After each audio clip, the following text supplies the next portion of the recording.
Hey guys, Marsha Rhodes here. If you do not know me, I am the trucker's accountant, and of course, I help transportation companies to be more profitable, pay the least amount of money in taxes, and streamline their processes and procedures.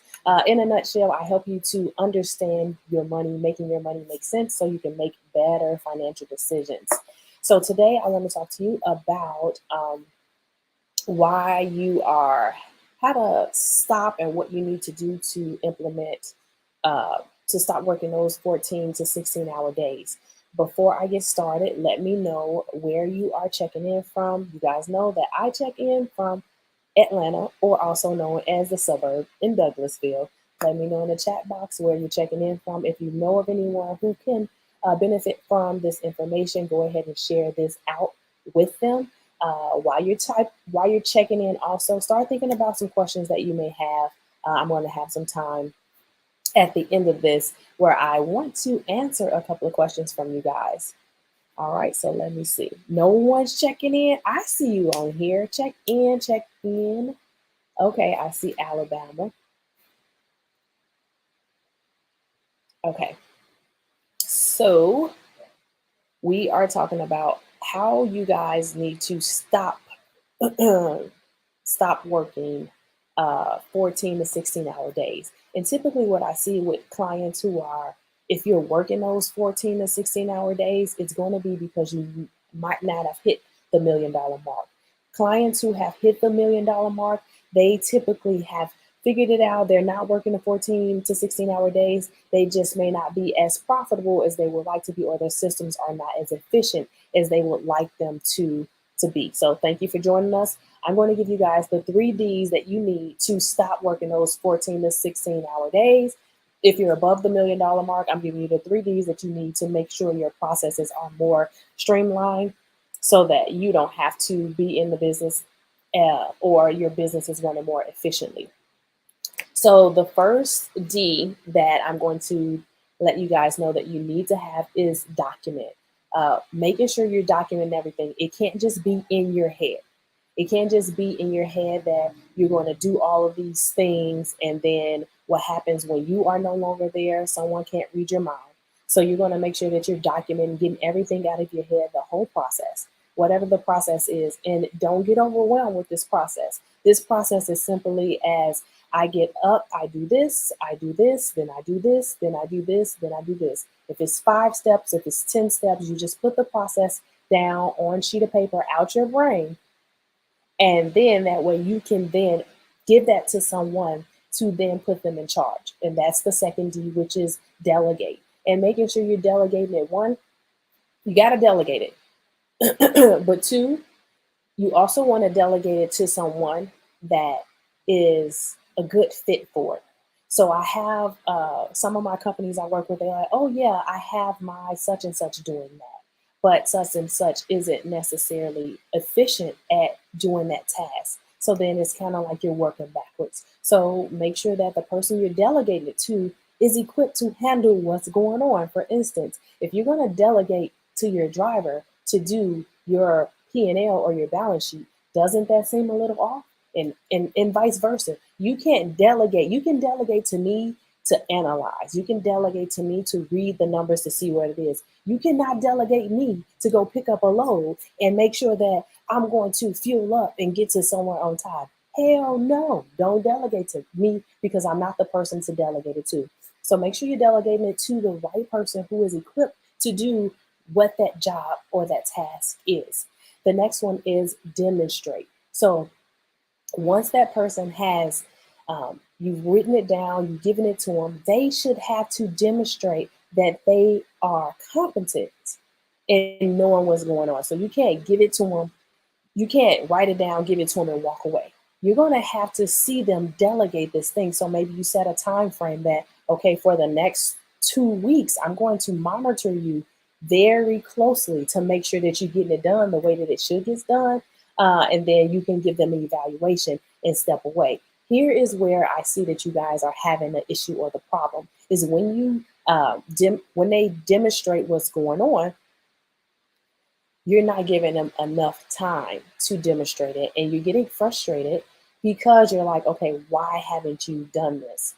When you have them to do the demonstration, know that during this time you're going to be training them. It's going to, chances are your hours will increase.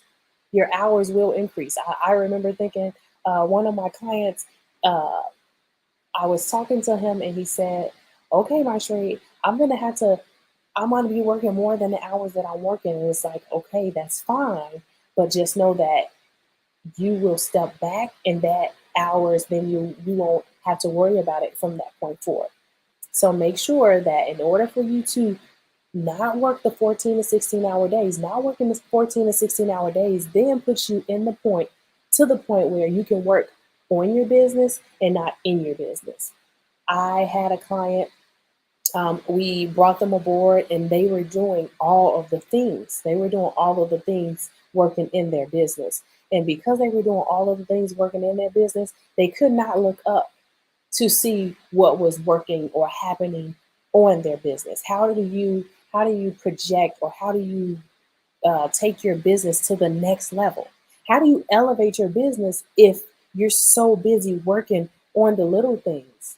If you are in your business, if you're in your business and you have your fleet, there may be some times where you got to hop in because one of your employees got sick and you may be sending out a BOL. But that should not happen often at all. And there should be a contingency plan set up for when you do that. So, write in the chat box right now, um, do you have a process written out for your workers right now? What does that look like? Oh, the question is, do you have a process for your workers? So the first one is to document.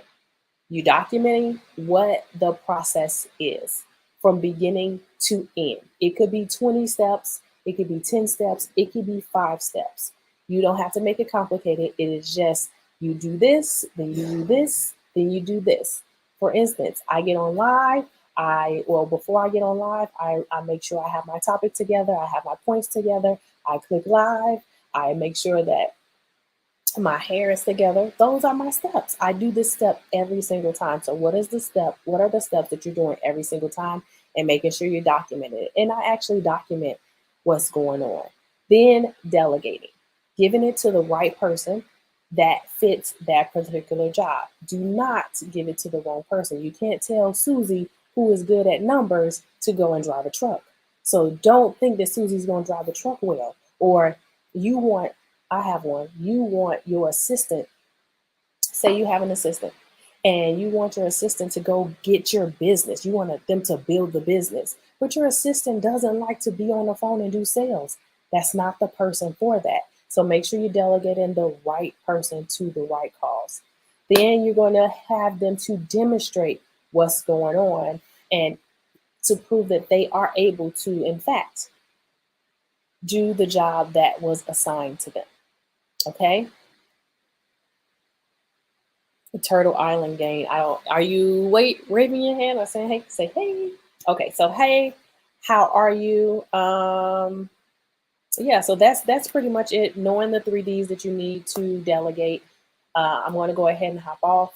Remember, these 3Ds are very important because if you don't do it, it keeps you looking down and not looking up and not being able to take your business to the next level because you can't see anything. Your vision is clouded. So you know that we want to take our businesses to the next level. We didn't get in business to just be in business. You got in business to build a profit. You got in business to build a legacy. You got in business to sell the business. Whatever you got into business to do that. But you have to make sure that you're able to step back and be efficient. All right. So until next time, I'm signing off. Of course, I'm the Trucker's Accountant. If you are not following me, we need to be friends. I'm on YouTube, I'm on Instagram, I'm on LinkedIn. Go and be my friend. If you know of anyone who can benefit from this information, go ahead and share my profile with them. Hit the notification button so that you will be aware of when I go live. I go live on Thursdays at 4 to give you information. If you're having any information or questions that you want me to answer, put them in my DM. Oh, I did have some questions. I did have some questions that some people asked. Let me see if I can get to them. I may have to go and Oh, I can't get to them. Can't get to them because I still got to do the recording. So I'm going to double back and do the questions that people were asked, but let me hop off, get back to work. Remember, we are delegating, documenting, delegating, and demonstrating. That is what you need to do to make sure that you're working on your business so you're just not spinning your wheels. Okay. Until next time, I'm Marcia Rose, the Trucker's Accountant, helping you to increase your profits and take your business to the next level. See you later. Bye.